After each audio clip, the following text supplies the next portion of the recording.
Testing. All right, perfect. Peter, thank you ever so much for joining us today. To my right, we have Mufti Maza. And at the back of the screen, we have Reza. He's behind the scenes. He's our podcast producer. He might have a couple of entrances here and there as things get spicy. Peter, lucky for me, you have skyrocketed in fame in the last 6, 7, 8 months. At one point, you were trending on Twitter as well. I think that's where Two points. Okay. That's when I knew Peter Bol. You were trending. I'm like, Peter Bol? Who's Peter Bol? So I looked into you. And you know someone is the real deal when they have a Wikipedia page. And you have a Wikipedia page. And before this podcast, I went on a Wikipedia spree and watched your videos and whatnot. But I'm going to get straight into it. You're an Olympian. You went on the Commonwealth Games. My question to you is, would you rather have a gold medal at the Commonwealth Games or a silver medal at the Olympics? Whoa, that's a spicy question straight up. But it's an easy one. I think a silver medal at the Olympic Games, because the Olympic Games lets everyone compete. Yeah. While the Commonwealth Games just Commonwealth nations. So essentially at the Olympics you have the best in the world. And I mean, I'm in the sport because I'm competitive and I want to be the best in the world. And the Commonwealth, you're the best in the Commonwealth nations. So yeah, I'd much rather a silver medal at the Olympics for sure. I thought you'd say that, because Olympics, obviously the whole world's competing. It's so competitive. Obviously the Tokyo Olympics, COVID ruined it, right? And there wasn't, I don't know, I can't remember if there were any fans at stadiums and whatnot. Were there fans at the Tokyo stadium? Interesting. I think you said COVID ruined it. I think it depends on the different athletes. Right. Like athletes that were like at the end of their career and must have been like their final Olympic Games. Absolutely, I felt sorry for those guys. And at the same time, athletes that were injured and were going to miss out anyways, they were pretty happy. Like COVID actually gave them an extra year to kind of prepare. For me, I was like right in the middle. It didn't matter whether it happened 2020 or 2021. But for me, I think it was much better that it happened 2021, because in 2020, I was training and I was like, man, I'm building a beast. I'm getting strong, mentally strong, physically strong, but I need a little bit extra time. And, that extra year, I worked on the same thing, just being more consistent. So, man, I was elevated by the time it came to the Olympics in 2021, and there was no crowds on the stadiums. There was no crowds there. Because you went to Rio. Yeah. And the crowds are there, right? It's buzzing. And then you went to Tokyo, there's no crowds. Yeah, no crowds whatsoever. Right, you're working for 4 years, and then boom, there's no crowd. Yeah, it's heartbreaking. It depends. Like, we speak about mindset a lot later on, but it depends, because once you're like competing at those championships, or whether you're working, stuff like that, even in an office, when you're in the zone, like everything is kind of silent anyways. So the crowd gives you energy, obviously. But at the same time, my best races, even at the Commonwealth Games, which this year recently that happened, there was so much crowds. But at the same time, like, once you get in that stadium, you just silence everything and you can hear your own breath, with all that noise behind you. So not having a crowd, it was unfortunate for the city, because I think it would have been beautiful. But at the same time, you had to understand it was like a whole pandemic affecting the whole world, and massive credit for Tokyo for taking the risk to actually allow the games to happen. Let us continue following our dreams and whatnot. And if it meant, again, like if it meant I was going to go to Olympics with no crowd, I'd rather do that than not go to Olympics at all. Of course. So, and like we're here because of the Olympic Games. Like, would we actually be here if that Olympic Games didn't happen at all? Like, my journey would be completely different. Like, I would not be trending on Twitter for sure. 100%. As an athlete, particularly in like track and field and whatnot, how do you go about, and this is a technical thing that I've always wondered about people who are in sort of running particularly, how do you pick your distance? How do you know that 800 meters is my sweet spot? Nothing more, not less. How do you pick that?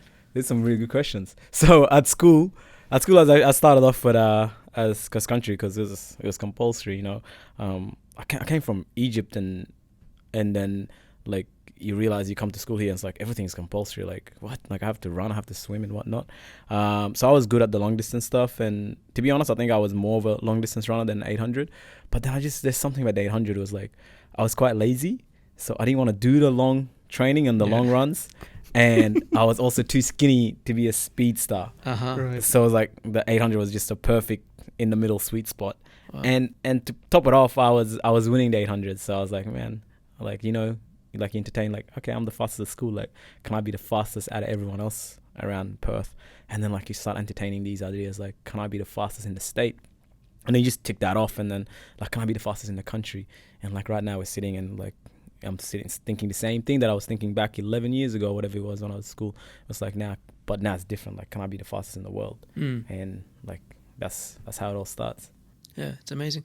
You know, another thing that's always fascinated me is that how is it that people who have come from Africa are so good when it comes to running compared to anybody else in the world? What is it about that part of the world that produces these awesome athletes? Like you look at, obviously, Usain Bol and all these sorts of guys who come from that continent who are just supremely athletic relative to any other human being on planet Earth. What do you attribute that to? I actually have a few theories. I don't know how true they are, but I mean, it's the same question, like why Australians so good at swimming, and like you realize like every single capital city is surrounded by the ocean, and like that's not just it, but like when I came to school here, firstly, we had to do swimming training at school. Like you had to learn to swim, and they start swimming at like 3, 2, whatever it is. Same as back home. One is like, it depends where you're from. Like you have East Africa, which is where I'm from. Like you have the Sudanese, but you have the Kenyans, the Ethiopians that dominate the distance running. Really long distance. Yeah, and the Ugandans. But they're lean, they're small, you know, it helps being lean and being small because you're carrying less weight around the track. On top of that, like you have Kenya that's mountains, like altitude, that train at altitude. So when they come down, it's like easy to breathe, you know, when, man, the altitude is like about 200,000 meters above sea level. I mean, I've trained at altitude before, and kid you not, I ran for 30 minutes. I had to stop. You know, it takes you a long time to adapt to that type of training, but they're born in that environment. So I think that's one theory. And then I guess too is like, it's culture matters too. Like Kenya is called the home of champions. Like, so in Australia, I'm obviously the fastest in Australia over 800 meters. And then you have Kenya. To make the Olympics team, you have to be in the top people in the world. Like so put this into perspective, right? To make the Olympic team in the 800, you have to run the 800, which is 2 laps. You have to run it in 1:45, a minute 45. In Kenya, most of them don't even know what the standard is, because if you're worried about 1:45, you're definitely not making the Olympics. Really? To make the Olympic, because only 3 people can go per country. So essentially, you have over 10 people that can run that time with no issue. So to make the Olympic team there, you have to run 1:43. While here, like the competition is insane. But change it over to swimming. Oh yeah. Like the swimmers, we take the best swimmers because it's like competition here. Whoever wins the swimming trials here is guaranteed to kind of win a medal. Whoever wins the trials in Kenya is guaranteed to win a medal kind of the Olympic Games. And I remember earlier this year I was watching the trials for the Kenyan trials, and it was the most intense trials. I'm like, this is worse than the Olympic Games. You have 11 people running that can all run the standard. Is the most stressful thing. And then I'm running the trials, which put into perspective, I think I won my trials in 1:47. They won it in like 1:44. And like that's the competition you need to be. So that's the hunger. So it's the same reason when I was in Perth and I was winning by so much, I had to move to Melbourne because the competition was here, and then I got better.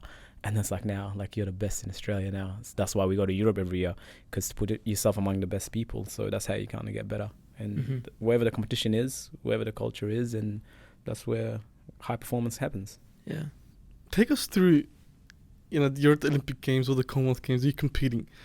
And because I used to do taekwondo growing up, right? I quit when I was like 11, so I didn't go to levels as you did. I gave up. And in taekwondo, there used to be tournaments, right? And before the tournament, you know, there's hundreds and probably thousands of people in this building just watching the taekwondo tournament, and I'm going to compete. And I'd have a couple of cries because the stress gets to me, 15 toilet breaks, and I'm there, I'm like, Dad, I don't want to do this, right? The stress is immense. So I can't imagine, you know, what sort of mental stress goes when you're at the Olympics or the Commonwealth Games. You got thousands, millions of viewers all around the world. How do you cope with that? Well, what are some rituals, or what do you do to relax your body or yourself or your mind? So there's a few things, and I'll share it through stories because I think people can relate to stories. Well, number one is experience. You have to have experience. You have to put yourself through that stress, through that nerves. Like, you're always gonna get that. Some people get it earlier at junior competitions and go up, international competitions and whatnot. And over time, you just like get used to that environment, and you're okay. But the goal is never to like not be nervous or whatnot. Is the goal is always to learn how to control the pressures and the nerves, because they're always kind of going to be there. Whether you're sitting a test at school, whether you've got a job interview or whatever, it's going to be there. Like, you just got to learn to control it, right? And it happens over time. So that's number one. But number two, man, at my first Olympic Games, I was in Rio. I don't know if many people know this, but I think I woke up at maybe 4 a.m. Man, I was sweating. I was nervous. I couldn't get back to sleep. I got ran out of my heat. And then fast forward 5 years later, I've been to 2. So Rio was my first ever international competition. So fast forward 5 years later, in Tokyo, I've been to 2 world championships. Although they weren't successful, at least I was there. I've been to Europe every single year leading up to that. And then, from waking up at 4 a.m, like sweating and nervous, to like Tokyo, I had to put an alarm. Like, I was just chilling. Like, there was nothing to be nervous about. Like, I mean, I wasn't stressing. I was like, man, I've been here before, and I know what to do. I know how to get the job done. And then, so that's experience. And then number 2, you've got to put the work. Like I know at school, I remember when I was at school, and when exams come, when I was nervous, I'm not in study. Like, I'm nervous because I have no idea what's going to be there. But when I studied, I usually go in there like, it kind of work out. What you don't know, you don't know. But what if you studied the right content and whatnot, you should be all right, and you're kind of not nervous, and it helps to put that work. It's required. I was in Brisbane last year, and I did a workout my coach sent me, and this was a few months before the Olympics, and I finished the workout, and I was just like, man, I honestly sat there thinking to myself, I was like, and there's a difference between arrogance and confidence, and I think in sports you need a bit of both. And that self-belief. And I was just like, after the workout, I'm like, my coach is Justin. I'm like, man, Justin's building a beast. Like, I finished that workout. I'm like, there is no way in this whole world there can be like more than 5 people that are faster than me after that workout. And I just felt that peace, and I felt confident. I was like, let's go. And remember that time, the Australian team was actually recommended not to fly out to Europe to compete beforehand because the risk of getting COVID. We were recommended to stay in Australia and fly straight to Tokyo to minimize the risk of COVID. But I said no. Like, I want to go to Europe, and I want to compete against who I'm going to compete against in the Olympics. Like, I'm going to take that risk because I need to prepare for myself. So that's the preparation part. You got to put in the work, and then you got to be prepared. And I went to Europe, and I raced one race, and I kid you not, like, I ran, I think it was like 144. And 144 was fast, 800, and it just felt so easy. I was looking around, and I was beating these guys that running 143, and then it went from like, there's no way there's like 10 or 5 people faster than me. I was like, man, I might have it here. I might actually be in the best position to win the Olympic Games. So it's like, I went into that games, it's like, man, I was just ready. And to top it up, I was prepared. I knew what it meant to be at the final because Australia hasn't had anyone in the final, so I knew the hype that would come with it. And I knew how to stay grounded. So when all the hype was coming, man, I just embraced it. I was like, always create the hype, create it, because like as a business, that's your marketing, right? Create it, but don't ever believe it and get lost in it. Like, you feed off that energy. I feed off it lets off this huge energy, that hype, that intensity. Yeah. And some people they rise to the occasion because of that energy, and some people just crumble under the pressure. 100%. And the Olympic Games, the Commonwealth Games final, was the most I was peace. There's no nerves. I'm just like, it's a challenge. Like, let's rise to the occasion. Like, I wanna verse the best in the world. And funny enough, I get more nervous in Australia than I was. Like, my first race this year, I threw up before the race. I was that nervous. And then at the Commonwealth Games, man, I was just like smiling. I was like, man, why is that? I can't wait. What happened to you? I think that is because, like, the expectations, you've got so much to lose here while you don't have so much to lose over there, because you are versing the best in the world and whatnot. And in Australia, everyone thinks you're the greatest and everyone's watching you, but around the world is like, let's try get the win. But I think the goal over time is to make sure they're like there's no difference between both. And I say that because my goal has always been to have no difference between competition and training. In that sense, is the way you train is got to be with intent. The same way the way you compete. Same thing, man. Like at work and stuff like that. When you're doing work at work or outside of work, you know, the intent always has to match. It shouldn't be much difference. 100%. Now, in the 800 meter run, is it all about the fastest, or is there like strategy involved? No, it's never about the fastest. It's all about tactics and strategy. So what the Kenyans enjoy doing is getting to the front and putting the handbrake down, because they're fast over the last 200 meters. And if they put the handbrake at 200, slow everyone down, and they're already at the front, it's pretty hard for someone at the back to beat them, you know? And then at the same time, you don't want to be at the front, because like especially for the windy race, you're breaking all the wind and people just kind of come past you. So strategy does matter. At some time, at one point it didn't, when you had some people that were just front runners and you knew they got to the front. So which happened in my heat. I knew there was a front runner, so I broke the national record in my heat run, and I think it was the second fastest time in Olympic history ever. And then the final was slow. The final was slower than both heat and semis because it was tactical. No one got to the front. I got to the front, and it was just slow. And then, you know who won? The fastest people that could run 400 faster than anyone else. The guy that won can cover the 400 in about 44 seconds. There is no one in that whole field that can run the 400 faster than 45. I could probably cover it in 46. Well, when you're in front, can't you just like slow down and let people go through? You can, but no one really goes behind, and no one really goes in front. So we similarly raced that in. So you control the speed, is that? Yeah, you control the speed. So we similarly did that at the Commonwealth Games. So this time I didn't get at the front. I let the Kenyan get there, but he slowed it down so much that it didn't actually impact him too much, and he still had so much energy. And like me and him were at the front, and then we just kicked. There was no way anyone else was gonna catch us. We're already the best two in the field, two favorites, and these guys are giving us head start. There's no way they're gonna beat us. Like. How do you beat someone that's already better than you and you're giving them a head start at the front? It's just impossible. It's like you can be more talented than someone, but if you can't outwork them. Like they can always outwork you. Now, before your races, do you have like a ritual? Do you do something? Do you pray, or do you just, you know what, I'm lining up, let's just go for it? Yeah, and are you superstitious? A lot of athletes, a lot of sports people are superstitious. You get cricket players who are like, oh yeah, I need to tie this shoe on before that shoe. I need to pick up my bat with this hand. I need to kiss this. I need to hug that. What goes on? Yeah, there's a lot of that, and I love seeing it from different athletes. So like watching the tennis, you see people crossing each different line and stuff like that. I think it's pretty cool. It's really interesting. I try not to be, because every race is a different environment. So for example, I know a lot of people listen to music. So I intentionally try to listen to music before a race sometimes, and try not to, like in case you don't have your headphones. Like for example, like before Tokyo, I was listening to music before warming up for every race. But in Tokyo, it was so humid. I was like, I can't really listen to music like your headphones were.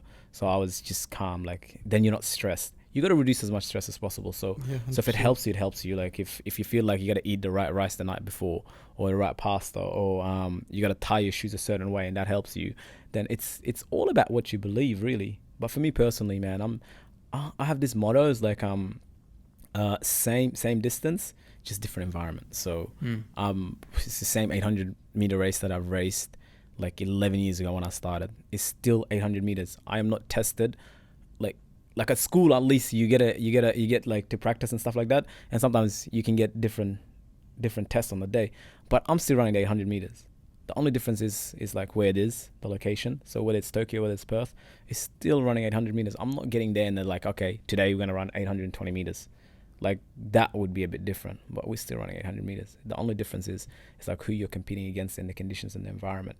And once you understand that's like not under your control, then you're good to go. But it takes years and years and experience, and it's a lot easier for me to say it and try to convince everyone that. But you truly have to believe it. Like I used to know these things, but it wasn't until I believed it that it actually made a difference. You talk about what you've done over 11 years of training and racing and whatnot. Was it always athletics for you, or where did this journey really start for you? When did you realize that, look, you know what, I really should pursue this properly, professionally? No, it was always basketball. So I went to school on a basketball basketball scholarship, and I didn't start running till I was in year 11, so about 17 years old. That's quite late relative to other people. Yeah, quite late, which is advantage and disadvantage. Okay. The disadvantage was there's a lot of things that you missed out, like the drills and stuff like that, to get you the experience of racing different kids and going to championships and stuff like that, which showed at the Olympic Games. The Olympic Games was my first international. The time I was Australian singler, then I was like, man, like I wish I went to a World Juniors, I went to a Commonwealth Games before this. But and then the advantage is at 17, well, obviously me back then at 17 anyways, like, I mean, my parent, I don't know many migrant parents like that force you into sports. It's usually education and whatnot. Yeah. So which was like a massive asset for me. Like if I wanted to go to training, I had to make sure to go by myself. So at an early age, I knew that I wanted it, and I knew if I didn't want to train, I never went. So like every time I was at training, I went there with a purpose, and I went there to train. Like it wasn't. I used to see kids getting dragged by their parents, and their parents passing them Gatorades and asking them, where do you want to go after? I was like, man, that must be nice, you know. While I was catching like buses and whatnot to get to training. So that was a massive asset for me. It's like, you know, you get to training, you're there for a purpose, while the other kids like lost that because I think their parents were pushing them, directing them towards that. And it was like my self-discovery was like on my own, and it's like self-discovery should be with yourself. You should be guided by other people, by parents and stuff like that. And I mean, I wish my parents did certain things, but at the same time, I think it was fine. Like this, they just said, if you want to go to training, you go to training. If you put it all. It's like the power of intent. Well, what was your parents' sort of grand plan for you? You said it correctly. Most migrant parents, like our parents, you have to go to school, then you have to go to university, and you have to get a job, a nice big corporate job, and earn a good salary. For obviously, yourself coming from a migrant family as well. Yeah. What was the grand plan there? Exactly that. Like get education, because they didn't get education. Focus on your school. Get married, have kids, and all of that stuff. And then later on, they realized like I guess I had to do it pretty early on. Like I knew my parents would be flexible if I kept them off my case, and meaning that is like you can't go to school and not do well. If you do well at school, then your parents are more like, they're like, okay, you can go to sports and do whatever you want. So you had to like learn how to balance pretty early. Like it's not just sports you got to do, which is I think is clever for parents for their kids, because education is important whether you go to university or not. Education is powerful, right? So for them, that was that. And then, I mean, but the best thing about my parents, I think it was, number one, like if you're talking about priorities, like of course education is there, religion was always on top, your health is always there.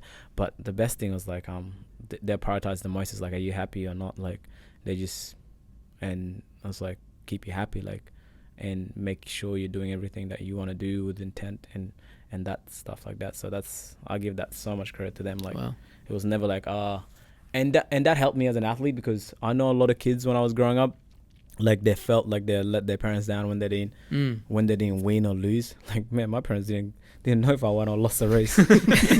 so there was never any pressure from them. Yeah. The only pressure was the pressure that I inflicted on myself. Like till this day, my parents are the most supportive parents, but till this day, they don't know how fast I ran 800 meters, but they're the most supportive people, like my whole family. Like, and like you saw during like part of my story where I blew up, like you saw my family go crazy. It's huge. Because that's massive, but that's culture. Like I tell everyone, like especially people that ask me like, man, you have a massive family, do you know everyone there? I'm like, that's not just for me on a regular basis. It's just because I've seen on TV. Like my little nephew had a birthday party and they were going crazy like that. so I'm not any more special, you know. Like it's just how we celebrate each other, and that's the power of culture, right? To be honest, I think it was bigger in Rio. It just wasn't successful. There wasn't cameras around. So the fact that Tokyo was successful and was seen, and I think that's why it was important that we get to tell our own story in a certain way.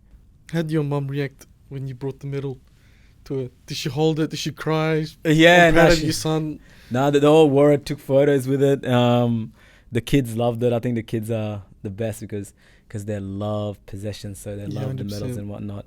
My mom was just super proud, man. Like she knew how hard I worked, and like in the short time that I came, and the struggles that I went through to get there, like earlier on, because I mean I have five brothers, so you know, it's not that my parents never went there to watch me compete and whatnot. Like, man, like these are my parents that moved to a new country with 5 kids. Like, where can you spend your time? Like, you've got your sister, you got your brothers, you've got all that.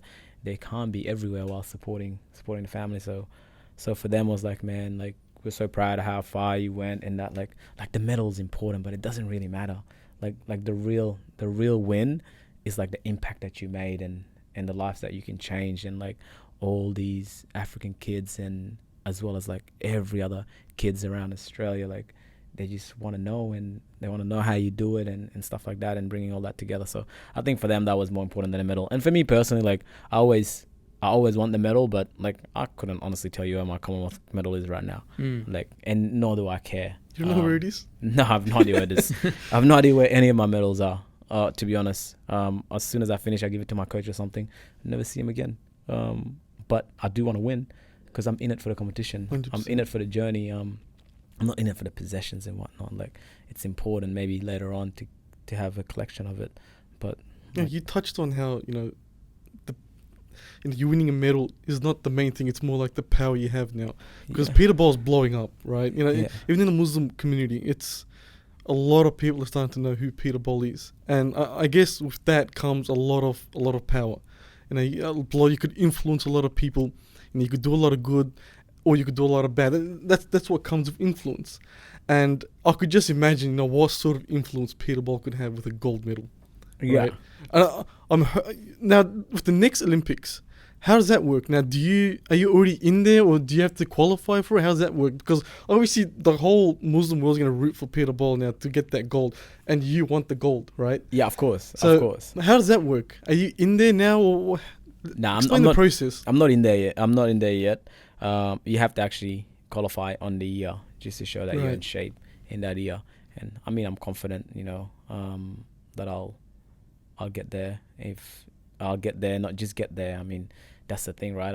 First Olympics, I wanted to get there, but now, like, I don't even think about the process of getting there. I think about the process of like winning the whole thing. Like, before it was like I used to set goals like I want to make it to the Commonwealth Games. I haven't set a goal like that in years. Like, my goals are like now focused on like I want to win the thing. Like, so I'll never worry about the process. I don't know what the qualifying time is.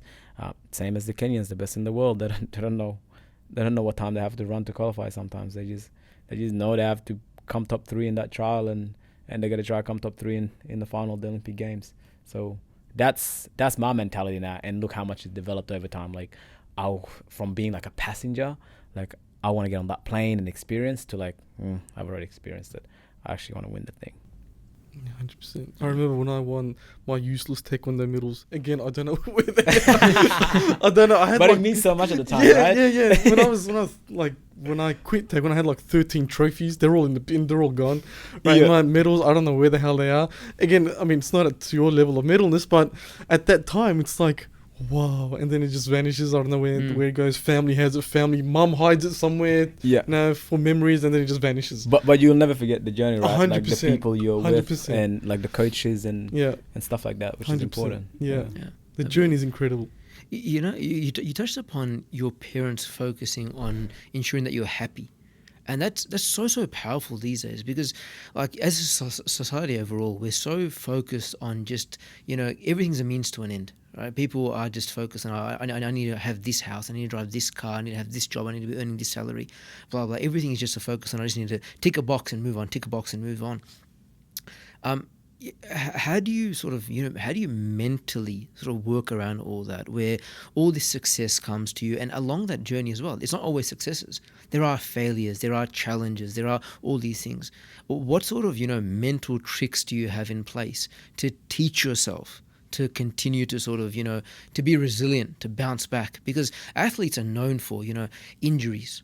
That's a big fear as an athlete. Your biggest asset is your body. And if something happens to your body, you're like, oh shit, okay, that's set me back a lot. How do you mentally fortify yourself? I have a few tricks, and that's a really good question, because and again, that's just my personal journey, and the way I actually learn is from reading other people's personal journeys and how they deal with it, and then you kind of combine them all together, or trial and error in what works for you. Who do you mainly use?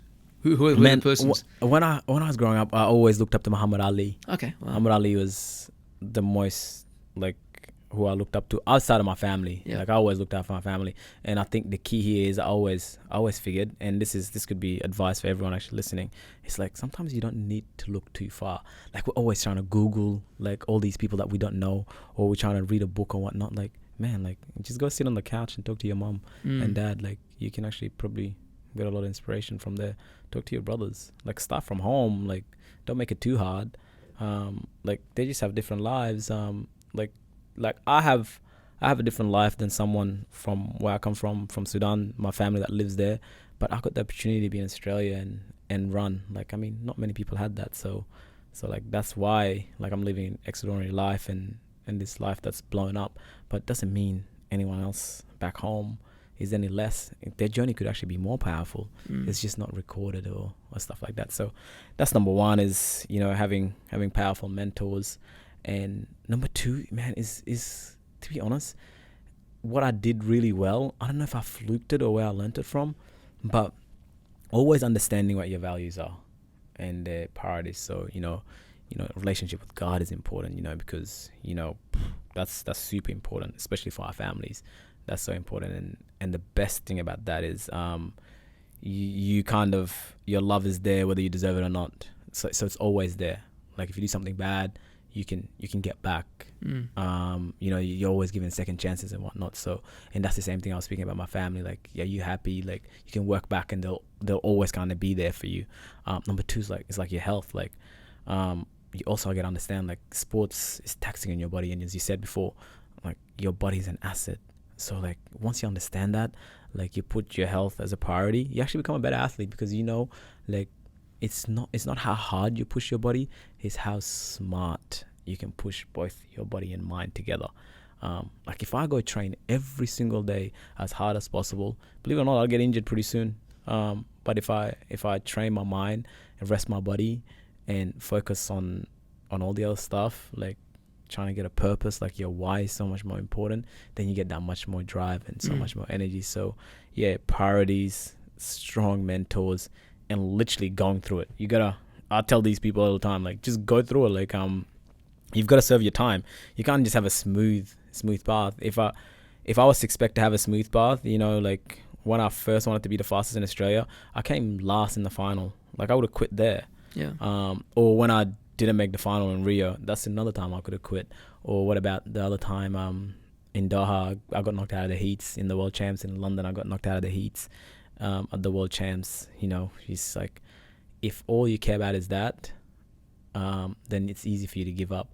But if you care about the journey, like, man, for me, like, as I said before, my parents, like, have 5 brothers, so we never got the opportunity to travel. And I was like, man, if I'm losing races and still get to travel the world, like, I'm still winning. I'm still winning. Like, that is the biggest win for me. Like, Yeah. I'm still traveling the world and getting to see different people, different cultures. Like, I'm in Paris one time, I'm in there, like, Traveling the world for free. Yeah, like, there you go. there you It's a go. double Like win. that's Yeah. big motivation. Like, I mean, that's important, So I was like, man, I'm gonna keep doing this, because like you got to travel the world and the things you enjoy. And I think I'm a people person. I enjoy having conversations with different people. And what better sport it is than athletics too? It's so diverse, and you got every single culture, and you travel the world. Like at this point of my life, I've got friends from all over, and that's like, I think that's so powerful. Like my competitors are some of my good friends, and whether I'm in Kenya, I call up some friends and like, man, let's hang out. And they're like, no, you come stay at my house. Or if I'm, like, for example, I spent like, I think 2 weeks in Luxembourg, and this guy was in, I didn't even know Luxembourg was a country. I was like, what? You're from where? in with my first Olympics, like Luxembourg. I'm like, oh no, this guy thinks I'm dumb. Like he's trying to play games. And then 3 years later, I'm at his place, and he's showing me his country, and I spent 2 weeks with him, and some of the best time I've had. Wow. Which is awesome. Yeah. You've traveled the world. Give us your favorite country. Oh, my favorite country. Oh, that's a hard one. I spent quite a bit of time in Germany, but I think my favorite, and it has to be because I think it was South Africa, because I haven't been home since I left, and South Africa is not where I was born, but just being back there, I was like, man, this is cool. Like this is the continent where I came from, and this is why I think it'll be so. I haven't been back to Sudan since I left, so this is why I think like to win the next games, the next aspiration is to go home where you're born. Yeah. You just feel like this energy and like It'd be a hero's welcome, a hero's Yeah. return. Yeah. it just be cool. Like you're just home. But then there's like countries like that I loved, like Barcelona, like I did jet skiing in Qatar, and that was cool, like stuff like that. You know, every country has its own experience, but I realize it's the people that make it Yeah, 100%. make it the most powerful and the best experience possible. Like you can go to any country with the right people, and you'll have a good time.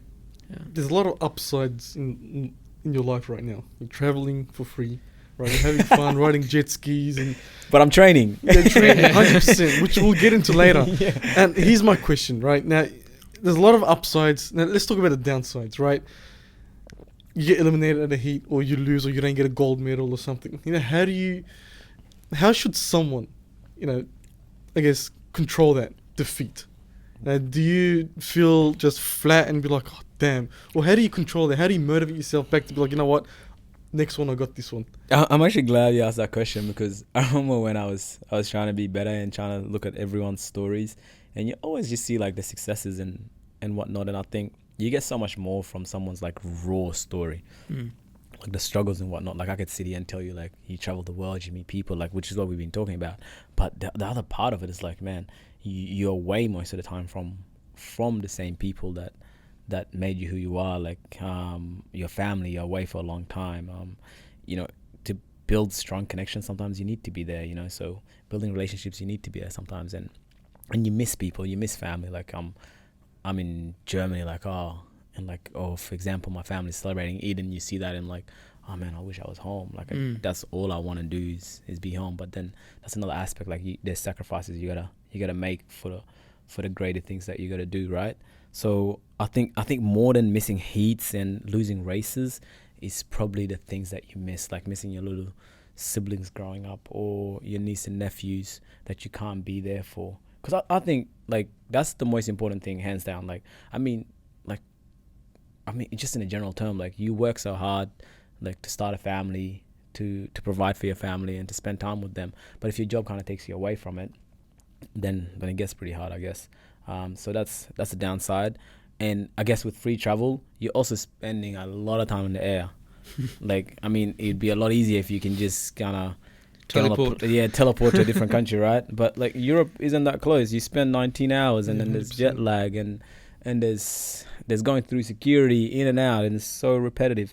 So like that part of travel is not that fun. The fun part is getting there, right? But you have to do all these things to kind of get there. That's the downside. How much flights do you have in a year? Man, I average so many flights at the moment. I don't think there's a single month in the last few years that I haven't gone on a flight more than 4 times or something like that. In a month? Yeah. I hate flying, so That's what I mean. big Like, respect. like you, like people say, man, I want to travel the world, but they hate flying. Yeah. Like you can't skip that part, especially in Australia. Like for me, just to fly, I'm going Perth on Sunday to see my family. That's a 4-hour flight. Yeah. like that's a long flight. So that's that. And yeah, and on the other things like getting dropped out of heats, it's not fun, man. I used to suck and I used to hate it, and I used to whinge. And I remember the first time I got knocked out of heat at the Olympics, I gained like weight. I didn't want to come back to training. It was just like, especially you're at the world stage and you're like, oh man, I'll let everyone down, and you're representing your country, you're representing your community. It's pretty hard. It's pretty hard to cope with, and then on top of that, it happens again a few times. It's just like, I don't want to do this anymore, you know. It's like it's just getting too hard. But then you're like, no, I actually do love it and enjoy it. But the key is there. It's kind of just, you kind of let yourself go through it, because it's important. You know, it's not always easy. So I just let myself go through it. Like, as I said, my biggest asset was like, and I'm lucky enough like to not go to training because it's an individual sport, when I didn't feel like it. So after the Olympics, I didn't feel like going to training. I didn't feel like forcing my body to go to training when I didn't feel like being there. So I focused on other things. I just went home and spent time with family, or played basketball again, stuff that you kind of enjoy doing. And then when you miss it, you kind of come back. But I know not a lot of people are fortunate enough, like if they're not enjoying the job they're doing, to just kind of sit home, because there's a risk there that they'll lose it, and there's security there that you lose it. So you got to find alternative ways to kind of cope and deal with it, or it's like work on a long plan to find something that else that you enjoy doing. Because I think that's where the hardship is when we get stuck doing things that we don't really want to do. And the greatest peace and joy happens when you do the things you love doing and be around the people you want to be around. How important is a really strong support system? Because you mentioned so much about the travel and all that type of stuff, and that notion of, you speak to a lot of people who are very successful, be it in business, be it in sport, be it in media, whatever the case may be. There's that notion of being surrounded but still alone. You know what I mean? You're surrounded by so many people, but there's an inherent loneliness that's there.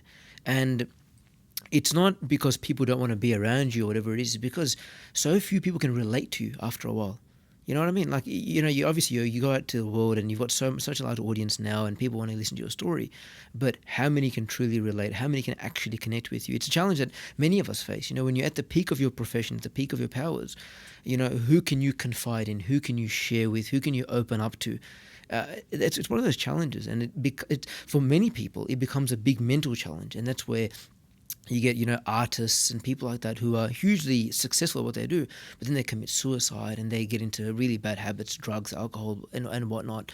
And so how do you avoid that type of stuff? And how do you ensure that, I've always got a really strong network around me? Yeah. So part of the reason that, last year I've had a great year and then followed up again by this year having a great year, and that I can be wherever I want to be and still train and become successful is literally because whatever country I'm at, whatever city I'm at, I'm creating like a powerful support team. Like I've got it in Perth, so that's why I can go to Perth and train there. I've got my family there. I've got a training group there to kind of train with me, and then I've got it here in Melbourne. And then you got to have those consistent people. So I've got my coach who's consistent. So wherever I am in the world, he'll send me. I can just pick up the phone, call him, send me training stuff. I've got my manager who actually comes to Europe most of the times with me. So he's there consistent. I've got my training partner, Joseph, another consistent face. So Joseph, we live together here. So when we're in Europe, it doesn't really feel like we're somewhere else because it feels like there's familiar face. You got to make sure wherever you are, if you're switching places, there's some type of familiarities around. And I've got those faces around me and the support team around me. Like I've got my manager would call me every 2 weeks. And it's not like, it's not stressful because it's not like they do this great thing where it's not, we rarely ever speak about sport. It's like, well, how you doing? What's news? That's actually his word. What's news, mate? They take your mind off it. It gets your mind off focus it. on other things. Like what's going on, and I think that's more powerful because I don't like to stress a lot. I don't like to think about the sport much. I feel like if when I'm training, I'm training. When I'm off training, it's time to literally be in the zone and be present. Like if I'm here, I want to be present in this conversation. You don't want to be talking about sports all the time and whatnot. So having that is important. But also I think, you said it before, and part of sometimes being super successful, it does require a bit of loneliness and you to be alone because, you got to go places where other people don't want to go. You can't, it's unrealistic to expect the people you want to take with you everywhere you want to go just to follow you on your success. It's just hard. It's hard. I can tell my family to move to Melbourne. I can try to get them to go to Europe. No, it doesn't work that way. You've got to take that accountability and that sacrifice. Is that what you want? You got to know what it comes with it. You're in Europe for 3-4 months at a time, and yeah, you are alone essentially. But you got people there, but you still feel alone. But sometimes we feel alone even when we're at home. True. So that's the hard part. And I think the best thing is when you do feel that hardship and when it's getting too much, there's a part where you got to be resilient and you got to work on it. But sometimes literally you got to pause, stop and reevaluate. Maybe it's not for you. Maybe the best thing isn't to keep holding on, like the motivational quote, you got to keep holding on. Maybe the hardest thing is actually to let go sometimes, because you just think you got to kind of keep holding on. For example, if honestly, I did not enjoy athletics anymore, no matter how good I am at it, and I keep holding on to it, then you're not really happy. So what success do you want? Do you want the success on the track, or do you want the success outside of the track? And for me, I'd choose outside of the track for sure. If I'm not happy, I'll pull the pin, no matter how big Paris is, no matter how I've got now the whole the communities around is Peter Bol, Paris. But if I'm generally not happy, I'm strong enough to pull the pin and say like, I don't want to do it anymore. But I'm not on that stage, and I do enjoy doing it. So you got to just, and as well, being successful, sometimes you got to be selfish. You got to know what's good for you. Because once you're in that public eye now, there's this thing I did this year. So every race, I think this is why, going back again, like why I get nervous in Australian races is because like all the write up is like, oh, it's, the Australian record is on threat and whatnot and all that stuff. And I mean, this year I just started like racing those races and literally doing what the Kenyans did. I intentionally put the handbrake and slow the races down. Like to just mentally for me, like I'm not falling into the trap of the expectations and falling to them. Like it's Peter. I'm not gonna go run my body to the max to try run every single race fast and entertain the crowd and whatnot.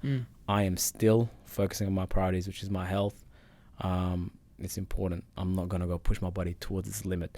I'm still focused. You're in on that. control. I'm in control. You gotta be in control. Yeah. You gotta be in control in your own self. Once you lose a little bit of control every single where, that's when you kind of go crazy. And I don't want to lose control. Like everything that I'm doing is because I want to do. Like I'm here because I want to be here. And another thing is when you get successful and like, of course, there's so much more opportunities. There's so much more invites. There's so many more ways you can make money. And it's your ability to say no that you get in control. Like if you're chasing money, then you're going to be like running everywhere. But if you're chasing peace and you're chasing things you enjoy doing, like no matter how much something like big opportunity, like you're like, no, that's not me. That's not my values. Like I'm not chasing that money. But it's hard if you don't have your values in control because you always chase the next thing. Exactly. Yeah. Talk to us about your training regime. No, I follow you on Instagram, and you don't follow me back. It's fine. It's all good. But mate, when you get to training, then you can get a follow back. But just I think it was yesterday on your story. You always like in the gym running, slim body. I'm like that's goals right there. Right? But I don't think I'll ever be like that. But obviously you're super fit. You're an athlete. You're an Olympian. And in a lot of people's eyes, you're a champ, right? And take us through your training regime. I'm assuming it's full on, right? And to compete with the best in the world, it has to be full on, right? So what do you do, right? But, talk us through that. But it's structured, so I think that's the danger of social media. It's like what you see is not exactly what happens, or you don't see the behind the scenes, right? I've always said, man, I wish I had time to like create behind the scenes. Then you're not kind of giving false information. But I'm not like that photo you've seen. Like I am lean, I am fit. But like how did you get there? It's not with that one session. 100%. It's not that session. So we've got a structure, and with that structure, I don't set it myself. Like I don't sit there thinking about any workout. I just kind of look at it. My coach sets the whole training structure, and we look at it, and I just communicate based on my body. I'm like, oh, coach, that one looking a little bit too hard today, mate. Maybe my body is not ready for that one. So he sets the structure, and I respond. The communication is so important. Like communication is important in business. Communication is important in sport. Like right now, I came back from a physio appointment, and I was telling my physio, my groin's feeling a little bit sore. And like self-awareness is key too. I know why my groin's feeling so, because I train in Perth, I train at my own pace, and now I'm in Melbourne. I'm with a group of boys, and the motivation is high. It's so easy to overwork. So like Monday we did a speed session, and the boys are sending it. So I'm sending it with them. Tuesday, which is yesterday, I did 24 by 40 seconds. Your rest was only 20 seconds, and we're sending it. Like last Thursday I threw up the hill because we were sending it. Like stuff that I wouldn't do in Perth. Every now and then is good to push yourself like that, but you can't push yourself like that every single day. And that's when you have that structure with you. So Monday speed, Tuesday is easy work. It's not supposed to be too hard. Wednesdays you go see a physio, you go for an easy jog. Thursday you got hills, building muscles. Friday you're in the gym building strength. Saturday you got the endurance stuff, the long stuff, and then Sunday you get a day off. So like that structure, like so many people would like see it and follow it for like a week, a month, but we've been following it for years.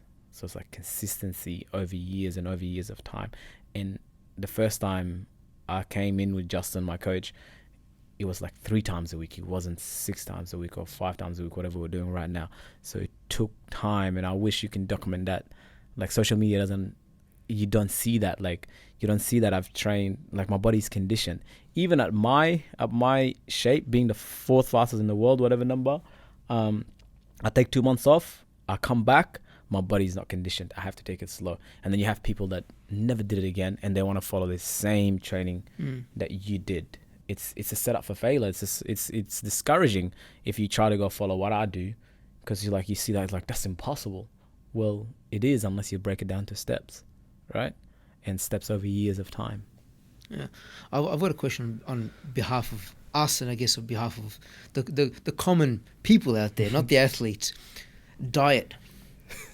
to look like you, to perform like you, that is very, very difficult. And now, considering the fact that you come from a migrant family, where big meals, shared meals, the notion of a sufra, we have a spread out meal and whatnot, and traditional mums are all about, son, you look too skinny, eat. Yeah, my mom always tries to feed me, and like she said, you gotta eat all the time. How on earth do you balance all that? How do you? Any tricks that you can have for us, common folk? I mean, naturally, we're all migrants. Like, we actually eat pretty well. Like, our food is actually, like, if you considering you eat at home. Yeah. Like, I mean, I never knew what Macca's was or Hungry Jack's. Growing up, I never had money to go to Hungry Jack's and whatnot. So I was just grateful for what I had on my plate at home, and it was usually homemade food majority of the time. It wasn't an issue until later on, when like you started your first job and whatnot. And my first job was like a KFC, so it was ridiculous, right? But other than that, you're always eating at home, and home food is always pretty good for you, right? And like the way our families do it, we share foods, we share plates. There's heaps of fruits, there's heaps of that and that. So diet is important, because diet is your fuel, right? So if your body is an asset, then you got to fuel it with the right petrol, right? So it's an understanding of, again, is if your body and self-awareness and the common body, like, if you go to the gym, like, you've broken all these muscles and whatnot, and to repair it, in a general rule, you got to eat straight away, like 20 grams of protein, whatever it is, right after, to start repairing that recovery, because I guess your strength or your gains come from how well you recover, and you can come back the next day. It's not how well you can do this session and take 6 days off and come back and do the same session that hard. It's how well you can recover and repeat that over time, session after session after session, or whatnot. So it's important. I think people speak about nutrition a lot, but I think most importantly is giving yourself rest. Sleep is so powerful. You need to sleep, you need to rest. So that's important too. You need to wake up and you need to eat. I know a lot of athletes are scared to eat, or like, especially racing, sometimes like, I don't, because I used to go through it. I was like, I don't want to throw up and whatnot. But you actually need fuel to compete, and then you need fuel to recover. So those two are important, and it's got to be the right things. And I know a lot of people are scared to. There was this athlete, I do a lot of community work, and I was doing some in Queensland a few weeks ago, and this athlete is, and this is the dangers of the internet, and he's so innocent, he's young, and he wants to be the best, and he's like he made a cake that's like 0 sugar. I'm like, what? That's torture. That's 0 sugar. I'm like, you need sugar. Like, after a long run, like, your body needs sugar. It's like just there's something called balance, rather than like completely not. So like, for me, like, I do like 60 Ks a week. For me to like rub sugar completely outside of my diet, I wouldn't be the athlete that I am today. So you need to kind of balance that. It's like how you can't keep yourself that stressed. You got to eat right, but you do have guilty pleasures. I had KFC Cheat last days. night. Yeah, I had KFC last night too. I had 2 Zinger burgers last night. Okay, I didn't have 2 Zinger burgers. That's the difference. I didn't. That's the difference. Even if I did, I trained twice today. Oh, damn. So there's the difference, mate. There's the I'm difference. not training twice today. I'll tell you now. There's a difference. See, like, that's how it works, So I can get away with a few things, because I am training more and whatnot. But again, it's like, what's your goal at the end of the day? Like, if you wanna have a 6-pack or whatever it is, then maybe lay off the 2 Zinger burgers. have one, stuff like that. Yeah. Like obviously that kind of works. But for me, like, personally, it's not about having a 6-pack. It's not about that. For me, I couldn't care less if I had a six pack or But not. you do have a six-pack. I do, but I don't work 'Cause for I saw it. it yesterday on your story. Oh. Going back to the Instagram stories. Going It's back not, to it's, the not, story. it's not Photoshop. It's genuine. It's genuine. It's not Photoshop. But like a six pack is not. It's not like if they say win a gold and you have no six pack. Man, I'm taking the gold. In a Like heartbeat. the six pack is gone. Like take it, take everything. Like that's my goal. Like is to be a faster runner. Yeah, 100%. Now, you are Muslim. Yeah. We're all Muslims here. Now, after all your success, how did the Muslim community in Australia take that? Are you seeing the love? Are you seeing the support? What's happening with Peter Bol in the Muslim world? Yeah, a lot of love because obviously a lot of people didn't obviously know because I'm obviously born in Sudan, so Yeah. Sudan's Muslim country, and a lot of people didn't know your story. So it's once your story comes, but at the same time, like I've had like really good connections with like the Bashahuli program and all those guys, and we've always kind of stayed close. So like that's all I needed at times, you know. They like just felt like a brotherhood there. Like, you know, I do a lot of workshop and work with their students, and I remember sitting there one time and the kids are like so grateful and everything they have there, and I'm like, man, like they're trying to thank you. I'm like, man, I'm learning more than you guys are. like this is cool. Like I'm a student too. Like it's like hand in hand. It's like, I mean, it's like having that brotherhood with you. It's okay. So it's like training. I can train by myself in Perth, but when I come here with my training group, it's just so much easier. It's the same thing there. It's like you can sway away from your religion based on, I guess your environment. But if you come closer, it makes it a lot easier. Then it's always easier to kind of, you know, there's always temptations and whatnot right out there, but it's always easier to put yourself in better places than putting yourself in bad places and try to stay strong and avoid temptations. Like, I think it's just take yourself out of that environment and make it a little bit easier. So it's always, I think the key is always to be amongst the people that believe what you believe and value what you value. But man, I've had so much love from so many people around the country. It's just been unreal. So much support from you guys as well, and it's just been awesome. It's just been great. And then also, like, for me, it's to discover like all these people around. It's like before, because I didn't really know. Like I came from Perth, so I'm just a boy living in Richmond. All I knew is like I go for coffee every morning and whatnot. My housemate in my training group, and then the Basha Huli crew that I knew. Other than that, I didn't really know anyone else. So now, like, your network is extended so much more. So it's cool, and I think that's why it's powerful. Is like you get access to things you didn't have before, and you are in control, and you get to choose.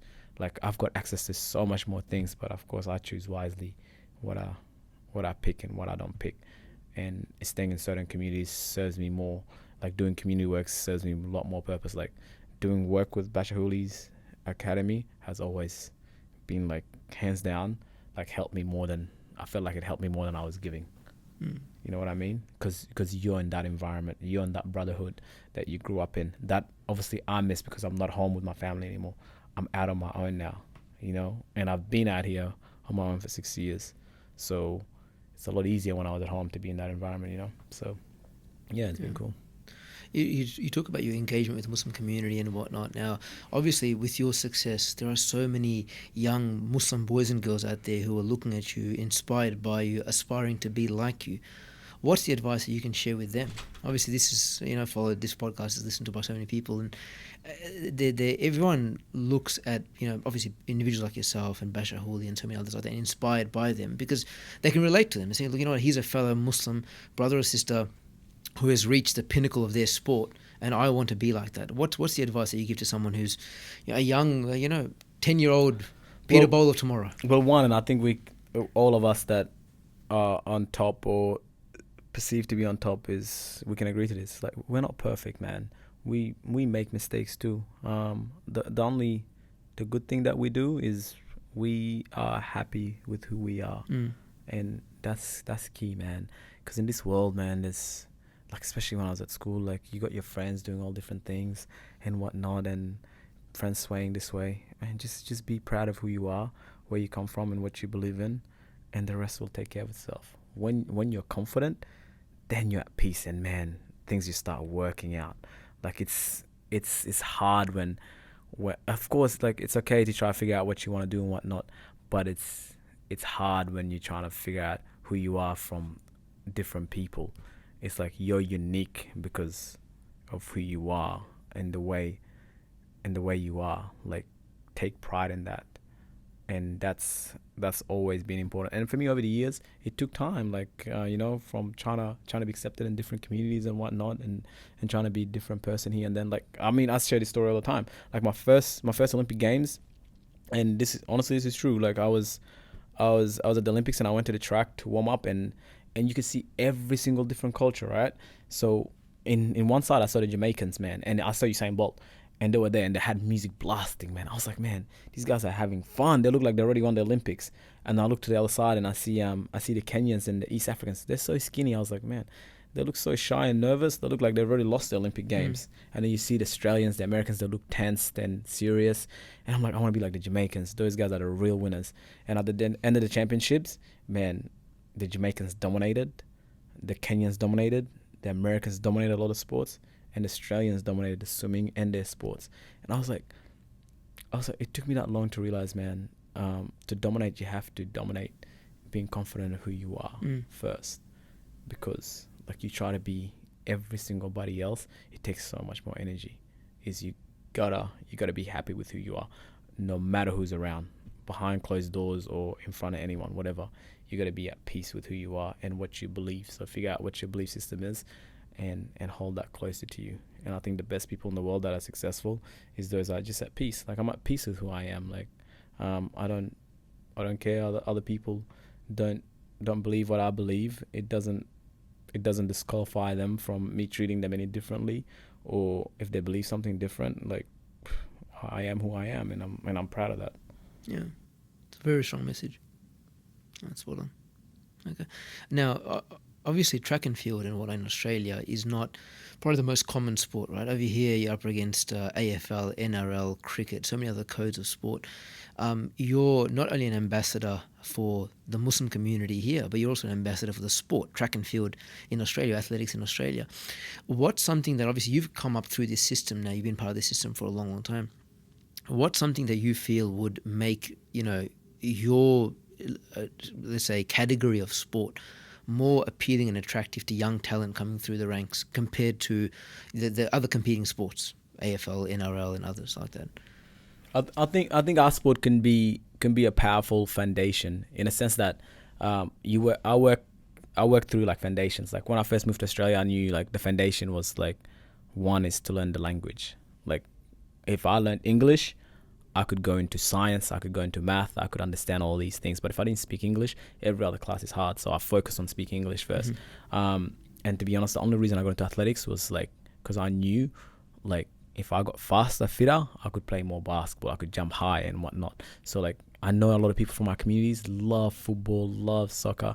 And, like, by all means, do that, enjoy that. But to be honest, work on the foundations, man. Gotta get your fitness up. Gotta get your strength up. And it's like a powerful foundation, because athletics, different to other sport, it's individual. So it allows you to set personal goals. It allows kids earlier on to set personal goals and achieve them. And, like, you're not in a team sense where, like, you're setting a team goal and, like, dealing with different personalities and whatnot. You're dealing with your own self and setting your own personal goals. So it allows you to do that pretty early. And then when you are in a team sport, team environment, you can still, it's like, okay, yeah, okay, have a team goal. It's okay to be yourself. It's okay to set your own goals within that team as well. So I think that's like a message that can be delivered like that to our community is powerful, because I think like building strong foundations is to be honest, is what the community, that's what the community needs. Like, we need to build strong, confident foundations, and we already have them. It's just make sure, like, we believe in them and take pride in them. Like, I think some of my best foundations is culture. We have culture. Like, we have amazing culture, and that's like my most powerful asset on the track. It's like I'm going more leaning towards my culture and who I am. So I think that. Yeah. What does the future hold for Peter Bol? I mean, you're planning or training for the next Olympic, and obviously the profile's booming. You got sponsors on board. What's the future for you? What's your game plan next 5-10 years? obviously you can't run for the rest of your life, so there has to be post-Olympic life. Yeah. What's in your mind? I mean, first, the beauty of that question, and also I think a lot of people think that's stressful, is, man, like as much as I plan to win the Olympics games or be at the Olympic Games, you might not even be there. You don't actually know. Mm-hmm. So it's important to set those goals and to have them there, but it's important to actually do other things as well, because like it can just be not under your control that you're not there sometimes. Like imagine if COVID happened and like that was not under your control and you're focusing on that. But man, for me personally, is I enjoy a bit of property, so I'd love to get into that after. Property as in real estate, property investments. All right. I enjoy that. I also love community work, and I always do that. So I enjoy doing the workshops. I enjoy spending time with the youth, and even not more than the youth. I think everyone needs it. Like just sharing your stories, sharing your journey, being in the community and helping people like be confident of who they are, and like build stronger communities, and in turn we build like a stronger country and whatnot, and can help so many other people out. I'd love to run my own foundation as well, so there's heaps of things that I want to do. And then number 3, I think the last one, I'd love to live back at home for a bit. That would be cool. Perth? I like home. Oh, home, right, okay. Perth. All right, Moz, do you have any questions? No. All right, so before we wrap up, now the way we end this podcast is we ask 10 out of interest questions, pretty much rapid fire questions. Yep. So if you don't mind, I'm going to pull out my phone and just ask you 10 questions. You could take as long or as little time as you want to answer them. Yep. So you ready? Yep. Most famous person you've met? Whoa.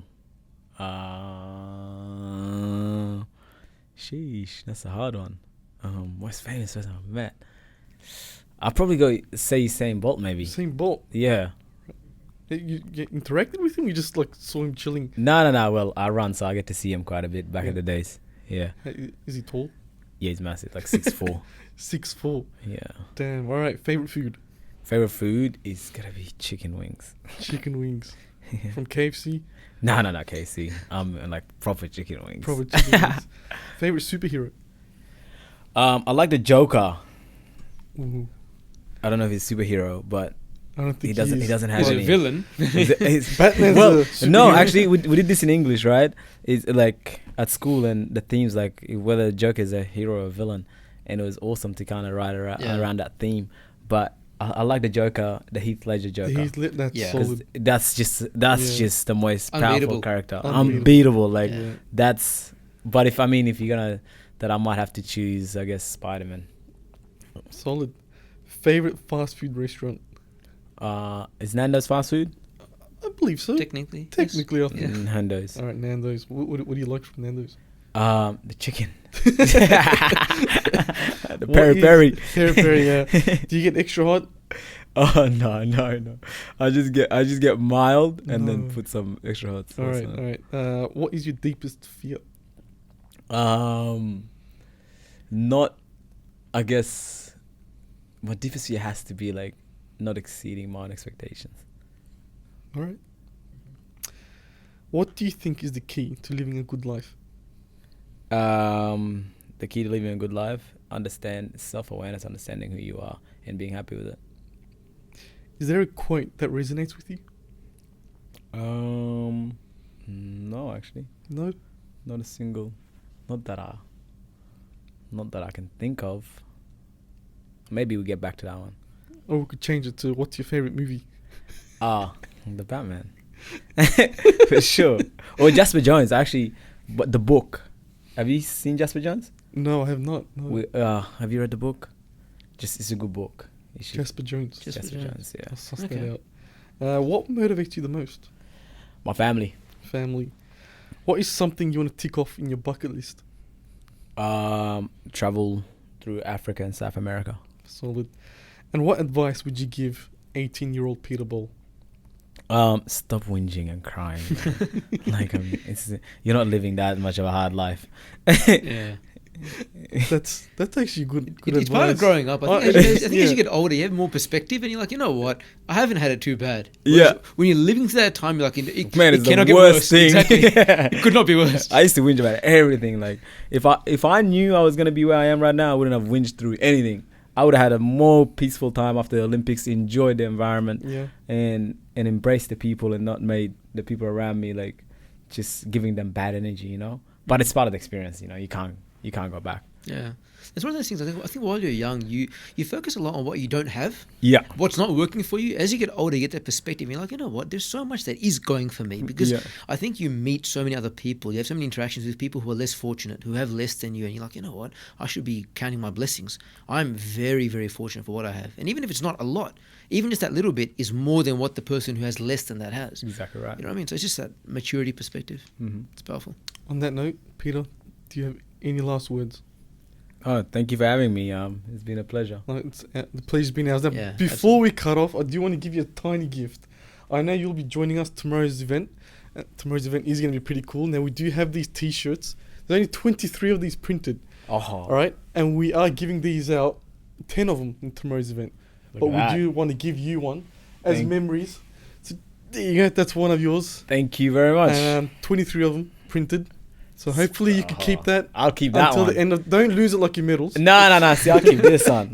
I can wear this one. I can't be wearing my medal around the streets. Don't wear that in the airport. I wore that in the airport. Yeah, they're putting you up security. I got in big trouble. Random security check. Random security check, like nobody's business. But on that note, Peter, it's been an absolute pleasure. Thank you. I think there's a lot that we've gained from you. Your guidance, your knowledge, your experience has been phenomenal, and I do believe you are into great things. You've already done great things, both on and off the pitch, and I do believe you'll continue doing that. We wish you the best, and it's been, like I said, it's been great to have you on here. Thank So you. thank you, Peter. Thank Thank you, you. Mazo. Thank you, Peter. Thank you. Thank you Cheers. very much. Nice. That's it. How was that? And cut. That's solid. It's a good Absolute conversation. It's awesome. Yes. Like Engaging. Yeah. Yeah. solid. Hopefully you ask some things you haven't been asked before. Yeah, for sure. It was actually, I really enjoyed that one. It's just like a You know, conversation. I had a question here that I wanted to ask, but I didn't ask. I thought it may be controversial. Go on. Your